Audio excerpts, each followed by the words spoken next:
Hi అండి, welcome to my channel మనలో మాట. నేను ఈరోజు అండి కద్దు కీర్ చేస్తున్నానండి. ఇదిగోనండి, ఇది కద్దు అండి. ఇది సొరకాయ తురిమేసానండి. తురిమేసి ఈ నెయ్యి వేసి ఇదిగోండి వేయించాను. తురిమింది రసం అంతా పిండేయాలండి, గట్టిగా పిండేసి ఇట్లా నెయ్యిలో వేసి వేయించాలండి. సొరకాయ అండి లేతగా ఉండాలి, అసలు గింజ పట్టకుండా ఉండాలండి, గింజ ఉండకూడదు.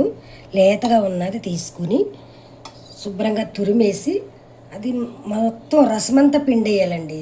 రసమంతా పిండేసి ఆ తురిమింది ఏం చేయాలంటే నెయ్యి వేసి వేయించాలండి. ఇలా వేయించి పెట్టుకున్నాను. తర్వాత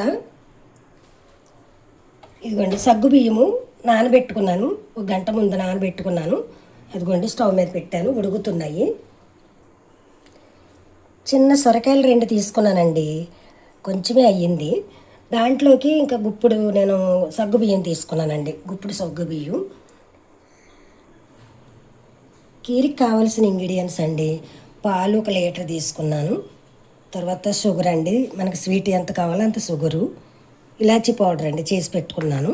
ఇవన్నీ డ్రై ఫ్రూట్స్ పెట్టుకున్నాను. ఇది నెయ్యిలో వేయించుకున్నానండి, నెయ్యిలో వేయించుకున్నాను. తర్వాత కస్టర్డ్ పౌడర్ కొంచెం కలుపుకొని వేసుకోవాలండి. ఇదిగోనండి కొంచెం బటర్ అండి, అది బటరు మనకి ఎంత కావాలో అంత వేసుకోవచ్చండి, మనకి తినేదాన్ని బట్టి చేసుకోవాలి. చూడండి సగ్గుబియ్యం ఉడికిపోయినాయి. ఇప్పుడు సొరకాయ ఫ్రై చేసింది వేస్తున్నాను, సొరకాయ తురుము వేస్తున్నాను. ఇందులో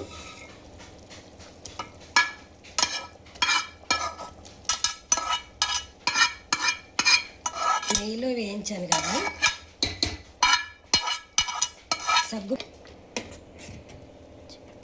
సగ్గుబియ్యం ఉడికిపోయాక ఇది వేయాలి.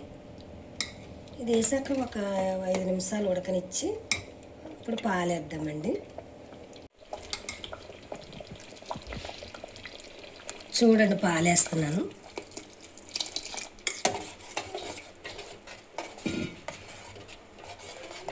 ఇప్పుడు షుగర్ వేస్తున్నాను. చూడండి మనకి ఎంత స్వీట్ కావాలో అంత తీసుకోవచ్చండి.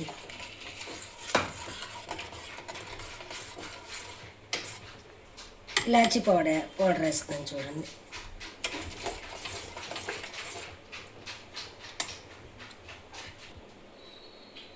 ఇదిగోండి బటర్ వేస్తున్నాను.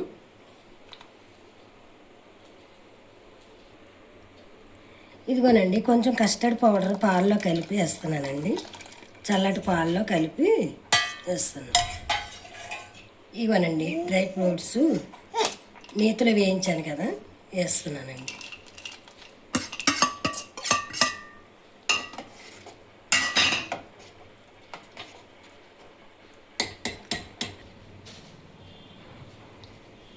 చూడండి అయిపోయిందండి కద్దు కీరు.